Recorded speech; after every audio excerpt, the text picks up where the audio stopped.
Now, I know you're really passionate about food security. It's Tell me about food security in South Africa.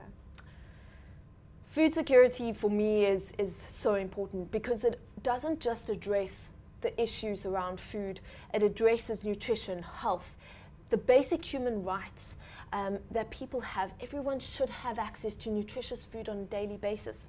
If we start to get people to start thinking that they can grow their own food, basic foods, your vegetables, some herbs, everyone would have this nutritious lot of food that they could have and share with their neighbors. They could be swapping with their neighbors. Very few of us grow our own food, especially in the cities. So a lot of the work I've done has been around food gardens, putting in food gardens in communities and educating those communities around the importance of that food garden and how to care for it. Because if everyone could do that, I think firstly, within the space of a school or community, you're giving children something to do. You're also giving people an opportunity to do something that's quite exciting, because if your carrots don't grow, you're going to sort of, you're going to compete with your neighbor whose tomatoes grew and their spinach grew. So it's a self-challenge as well. Healthy competition. There you go. The other thing, though, around food security is that I think we need a rebrand of the farming and agricultural space, because people do not understand that agriculture is, in fact, a very lucrative entrepreneurship opportunity for young people. But young people across South Africa and our continent will run from farming and would rather become city slum than work hard in the farming areas that they come from. However, technology has adapted so much that old practice of farming no longer needs to exist, because the technologies available to us are phenomenal.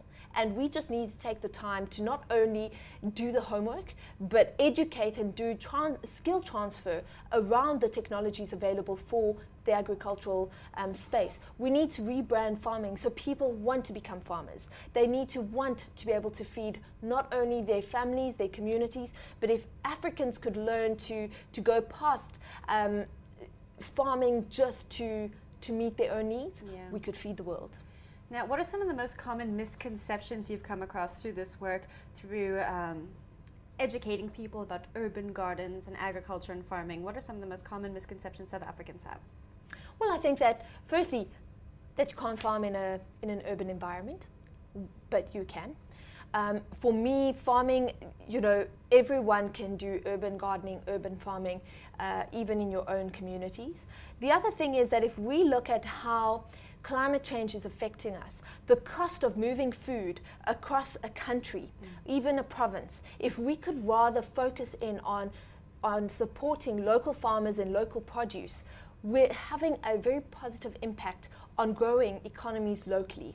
So if we all supported local farmers, local farm markets that have become a trend, we would be able to have an impact on our pockets, because you're saving on transportation costs of food, and you're eating food that doesn't have a carbon footprint before you've even bought it.